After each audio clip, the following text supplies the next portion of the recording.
Olá, pessoal. Eu sou a Beatriz. Estou muito feliz e agradecida de estar aqui no Congresso Internacional de Altos Estudos em Direito.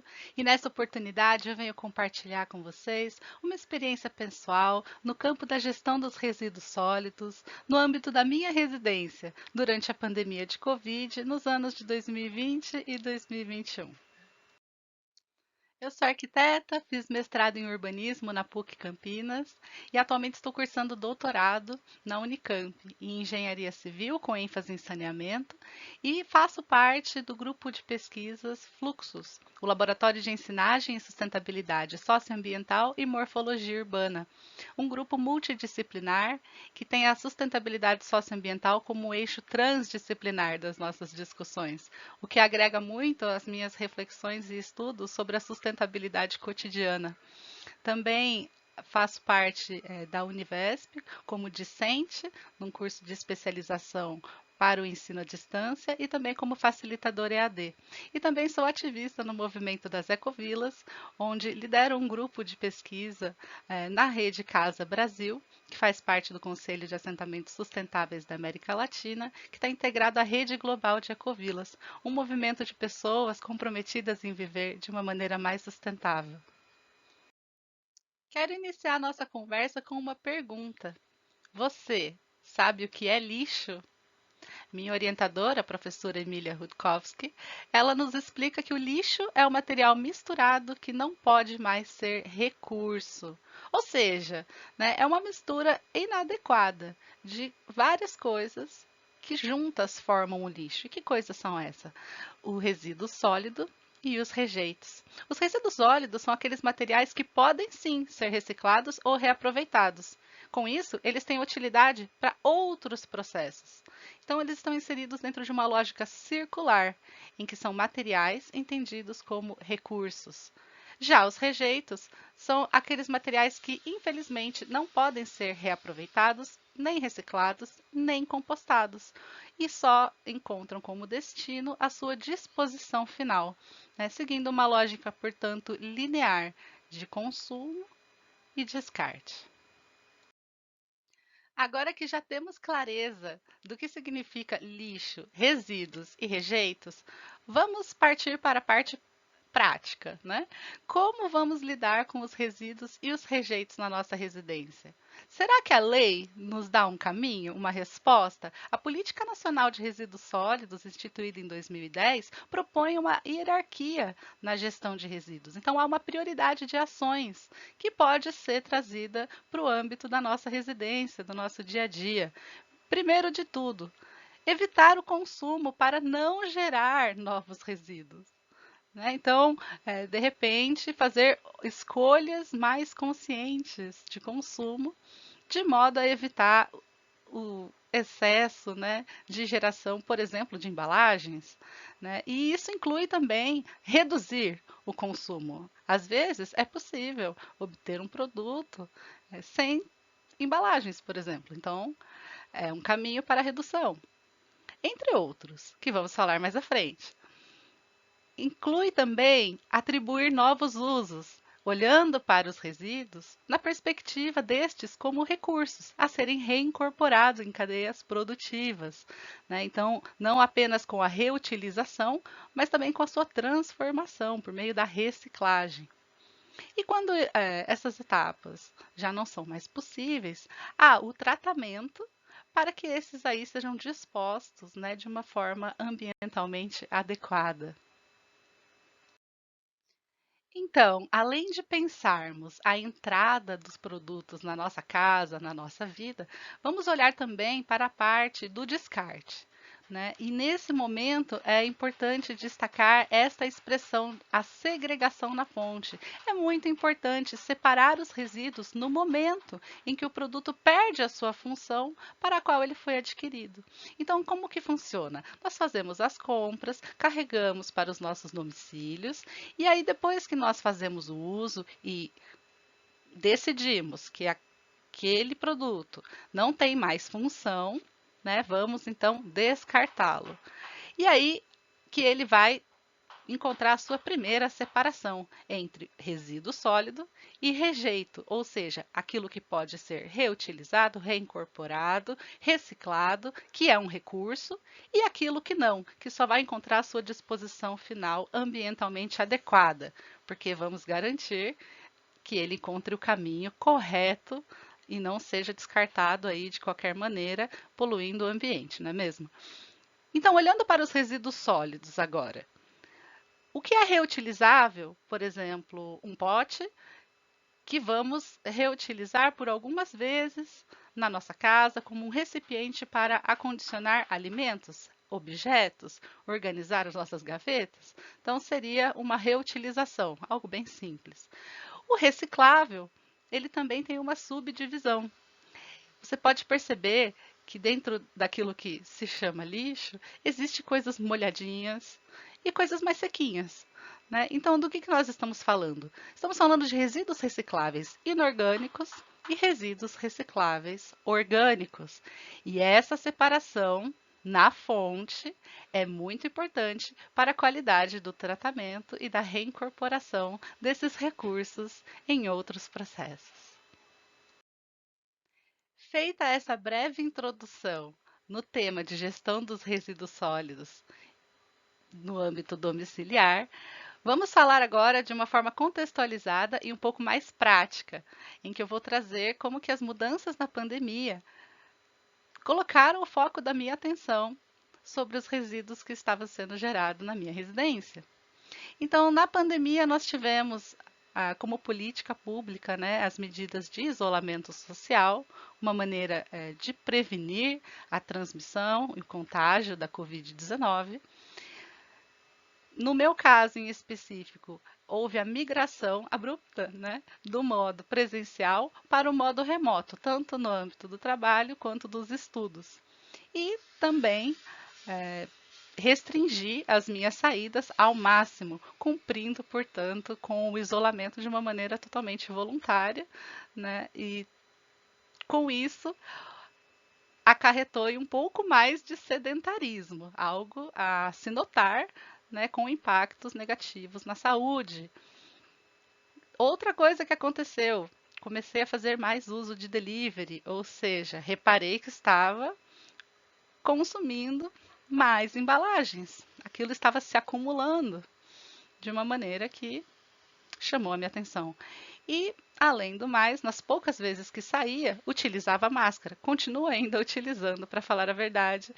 E é um item com potencial de contaminação e que gerava muitas dúvidas na hora do meu descarte.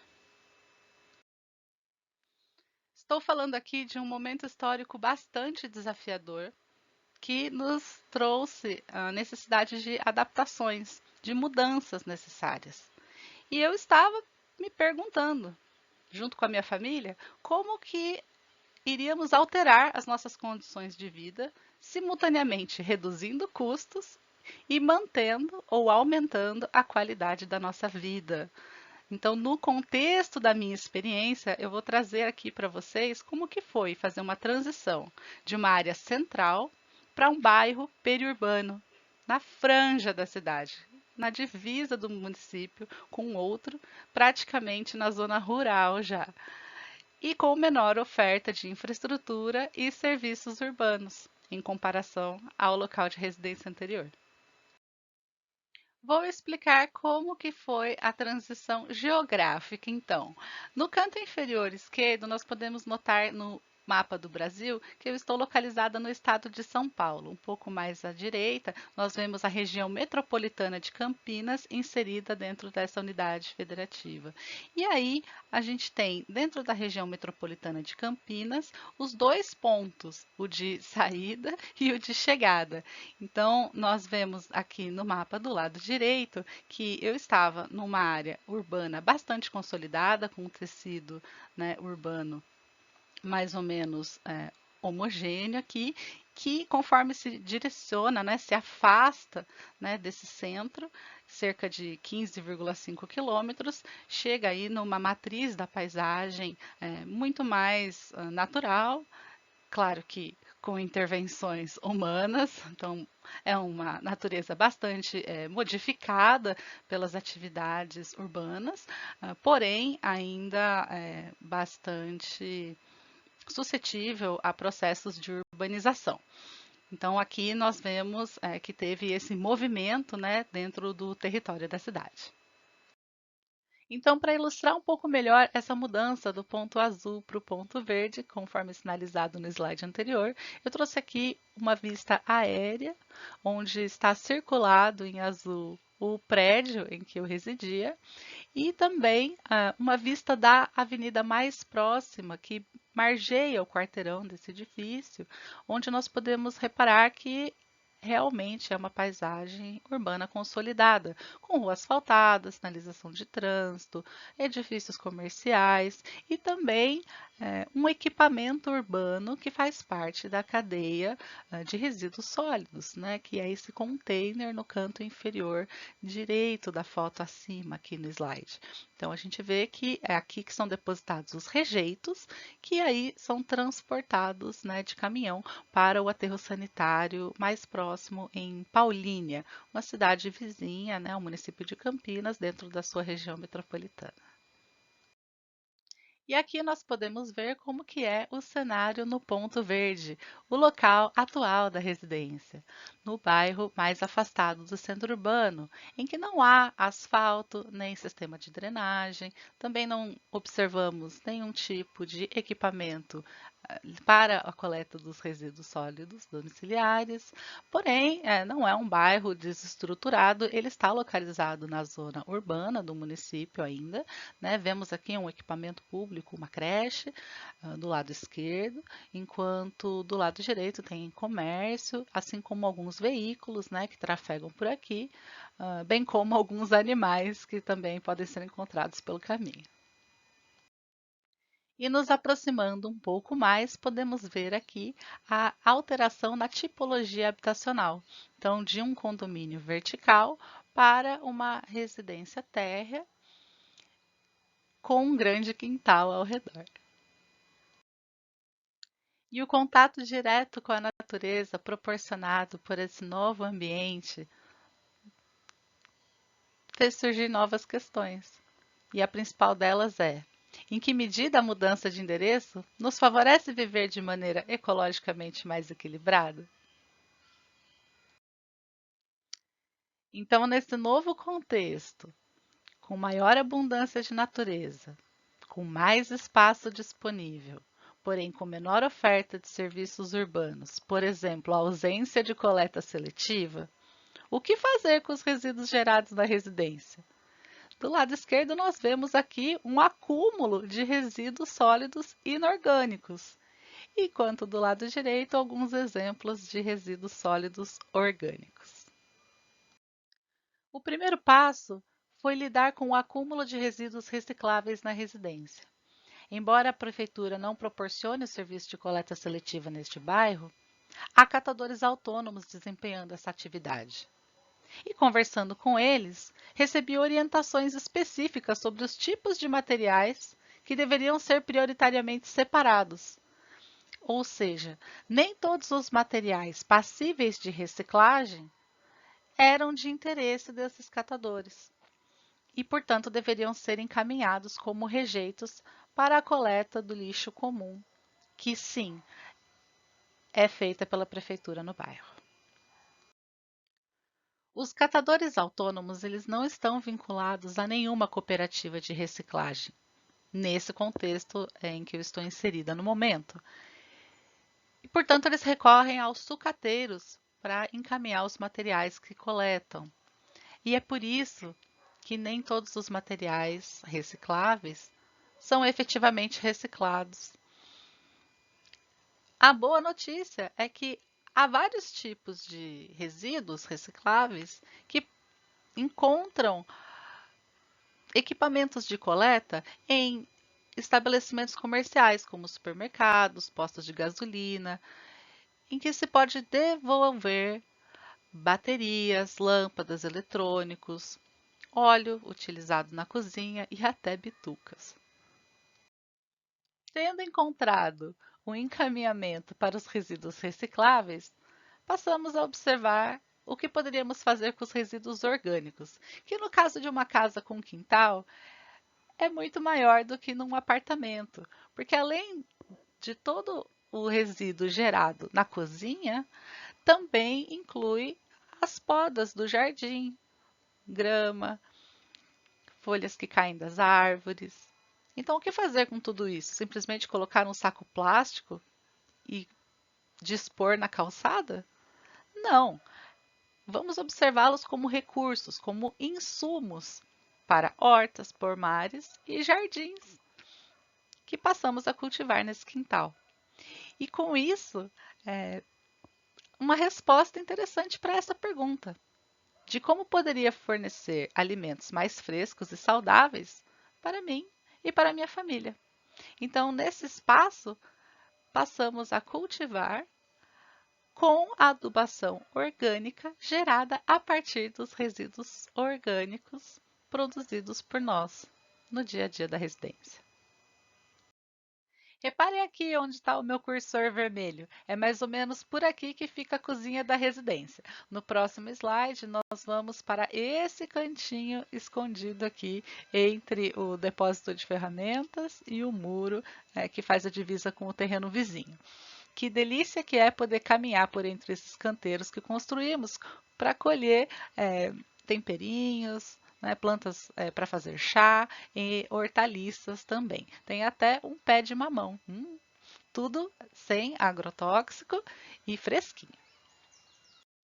Só que o aproveitamento dos resíduos sólidos orgânicos não é imediato. É necessário realizar uma transformação desses materiais em adubo. E isso é feito por meio da compostagem. Então, aqui eu trouxe o exemplo de 3 cavidades que construímos na beirada de um muro, que é uma área protegida da luz, e também um pouco afastada, né, pois era a primeira tentativa aí que estávamos fazendo, não sabíamos se ia atrair insetos ou outros animais peçonhentos.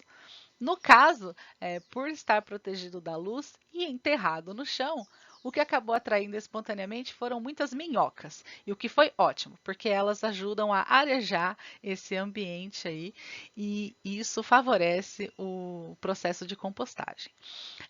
Tem 3 cavidades aqui e a gente vai enchendo uma de cada vez.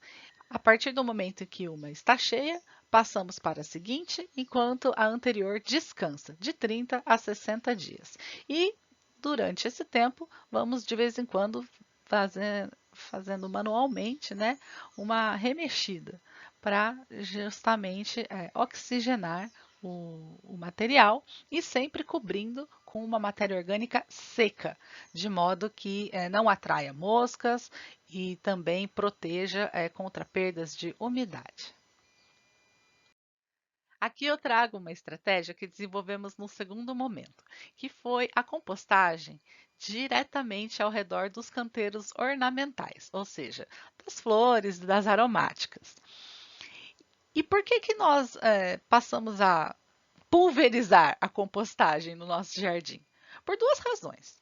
A primeira é que em determinadas épocas do ano, percebemos que havia uma maior geração de resíduos orgânicos no pomar, por conta da queda das frutas que ficavam inapropriadas para o consumo. Então tinha que dar uma destinação adequada e isso estava enchendo muito rapidamente as 3 cavidades que nós tínhamos à disposição. Além disso, a localização da composteira mostrada no slide anterior também não favorecia o manejo cotidiano, pois estavam um pouco distantes de onde esses canteiros que estão nessas fotos aqui estão. Então, com isso, a gente gastava muita energia, precisava até de um carrinho de mão para fazer esse transporte, ou então em baldinhos, o que ficava um pouco cansativo. Então, aqui a gente vê na sequência, primeiro, a cava que foi aberta. Antes de colocar os resíduos, a gente descobriu que era importante fazer uma estabilização com cinzas de madeira. Que cinzas são essas? Ah, da fogueira que a gente às vezes faz à noite ao som de um violão gostoso. E aí também, após o depósito desses resíduos, cobri-los, né, com uma matéria seca e, por último, com terra, que também recebe mais cobertura seca e aí é regada, né? Por que que a terra também recebe a matéria orgânica seca? Justamente para que a rega se torne um pouco mais efetiva, porque conserva a umidade. A estratégia de compostagem distribuída se estendeu para o pomar, e aí passamos a fazê-la diretamente ao pé das árvores, só que tomando o devido cuidado de dar um distanciamento entre o local de depósito dos resíduos orgânicos com relação à raiz das árvores, porque enquanto ele ainda não é um composto, pode danificar a estrutura radicular. Então foram feitos cavas circulares de cerca de 80 centímetros a 1,20 m de diâmetro, tendo como ponto de referência central o próprio tronco, né, de cada uma delas. E aí, de forma similar ao que foi demonstrado no slide anterior, essas cavas recebiam cinzas, depois resíduos, que eram recobertos com matéria orgânica seca, geralmente folhas, né, que eram varridas ali do próprio jardim, ou podas, até a grama seca mesmo. E aí recoberto com a terra que tinha sido removida para cavar e um pouco mais de matéria orgânica seca por cima. Então, tudo isso protegeria os resíduos, de modo que eles não ficassem descobertos e, portanto, não atrairiam, né, moscas ou outros animais, e também conservando a umidade. E tomando ainda o cuidado de não sufocar, né, o tronco dessas árvores com essa matéria seca. Então fica um pouquinho afastado. E a gente vê nas duas imagens centrais aqui do slide que algumas sementes, né, que estavam ali nos resíduos acabaram brotando. Então, criando aí uma vida ao redor dos troncos.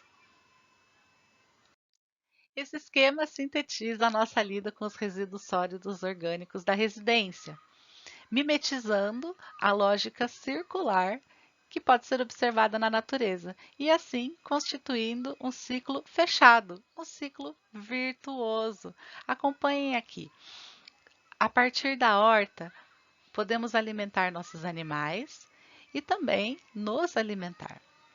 Os excrementos animais, por serem passíveis, né, de transmissão de doenças, por poderem conter patógenos, não são aproveitados diretamente na horta. São direcionados para o pomar e para o jardim.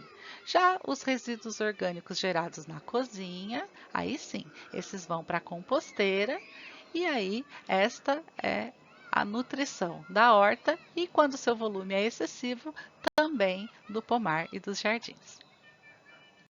Incorporar essas práticas de segregação de resíduos na fonte, tratamento e reuso envolve um certo grau de planejamento. Por isso, eu trouxe aqui como sugestão o plano que eu desenvolvi para minha rotina. Esse quadro distingue o que é gerado no domicílio, faz uma caracterização dos materiais, as formas como estes são descartados e a frequência do descarte de cada um. Foram identificados como os rejeitos papel higiênico, algodão, gaze e máscara, que são o chamado lixo de banheiro, e também os recicláveis e orgânicos que não são recolhidos pelos catadores autônomos aqui do bairro. A coleta ocorre na porta de casa 3 vezes por semana.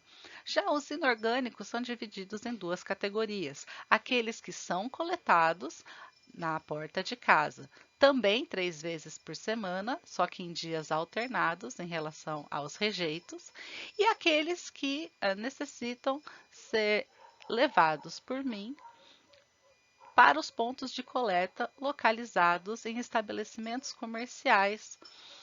E como eles não são perecíveis e nem são tão volumosos assim, consigo fazer isso uma vez por semestre. Já os resíduos orgânicos se dividem em três categorias. Os óleos são coletados sob demanda. Entro em contato com o catador que vem recolhê-los na minha casa. E para valer a pena a viagem, acumulo por cerca de 2 meses para ter um volume significativo, já que não faço tanta fritura assim. Os orgânicos que são compostados no quintal, né, constituem o que sai do lixo da cozinha, junto com os excrementos animais, além das folhas secas e do capim, que é a grama seca. Né? Então, isso geralmente faço uma vez por semana. Aos domingos, acaba sendo um dia mais conveniente. E esses alimentos podem ser acondicionados na geladeira, não gerando, portanto, nenhum odor, né, e nem apodrecendo antes de serem encaminhados para a composteira ou para os arredores ali dos canteiros ou das árvores frutíferas do pomar. E madeiras, né, que eventualmente precisam ser retiradas, né, das árvores, ou restos de pó de jardinagem, que constituem um material mais grosseiro, né, não são recolhidos pelos catadores autônomos e acabam tendo como destino a fogueira, geralmente aos finais de semana, uma ou duas vezes ao mês. Acaba sendo uma fonte de diversão e prazer. Os resíduos sólidos de construção civil e também os chamados inservíveis, eles são o quê? Restos de demolição, obras, então alguma reforminha que eventualmente a gente faça por aqui, produtos vencidos ou que não são comercializáveis, como tintas, né, e também pneus, são encaminhados para o ecoponto mais próximo da residência. E a frequência é bastante variável porque não são atividades recorrentes, mas eu estimei que uma ou duas vezes no ano seria suficiente. E, por fim, os resíduos sólidos reutilizáveis, como indumentária e tecidos em geral, alguma mobília que decidi substituir ou que se quebrou, eletrodomésticos que ainda estão funcionando, bem como brinquedos e similares, são objetos de doação ou até de negócio, né? Podemos fazer trocas e vendas. E essa frequência também é variável, foi considerada baixa por ocorrer uma ou duas vezes no ano. Relembrando a hierarquia proposta pelo Plano Nacional de Resíduos Sólidos, algumas pequenas mudanças no consumo familiar podem nos ajudar a reduzir a geração de resíduos no domicílio. E isso se inicia por recusar aquelas embalagens que não encontram a sua reciclagem e acabam sendo convertidas em rejeitos. Então, conversando com os catadores aqui, percebi que esse tipo de embalagem não era conveniente. Começamos pelo leite, observando que a marca de preferência da minha família tinha como opção dois tipos de embalagem. E essa daqui sim era coletada e comercializada pelos catadores, junto aos sucateiros. Então, uma pequena mudança nos permitiu ter um hábito de consumo um pouquinho mais sustentável. A ideia aqui não é estimular nem a compra de leite e nem dessa marca em específico. O importante é observar que as opções de embalagem disponíveis para um produto que eu já decidi que eu vou comprar podem ser mais conscientes. Então, caso você seja uma pessoa habituada a ingerir leite, saiba que você pode acrescentar ao que considera importante na hora de adquirir um leite, a questão da embalagem também. A partir da experiência anterior, passei sempre a me perguntar quais produtos do meu cotidiano que eu poderia adquirir sem embalagem ou com opções de embalagem que realmente são encaminhadas para a reciclagem no lugar onde eu vivo. A mudança de hábito desencadeada pela reflexão a respeito dos resíduos gerados na residência, me levou a me interessar por outras questões. Já se perguntaram qual é a pegada de carbono da sua família? Quais são os meios de transporte que utilizamos? Estamos nos movendo de uma forma ativa, a pé, por bicicleta, skate, ou de uma forma passiva, em veículos automotivos, né? E esses deslocamentos, eles são feitos em curtas ou longas distâncias? Qual é a duração de cada um deles? E com qual frequência o isolamento social nos fez repensar um pouquinho tudo isso? Lembrando que os resíduos também viajam. Eles estão deslocados por quilômetros até encontrarem a sua disposição final adequada. Então, a não geração ou a redução da geração, indiretamente também vai contribuir para que a pegada de carbono de todo um município possa ser reduzida. Além disso, pensamos em como evitar riscos à saúde. Estamos avaliando o que fazer para melhorar a questão dos resíduos da lixeira do banheiro. Inclusive, tem uma categoria de resíduos que é chamada de hospitalar, que são gerados no domicílio.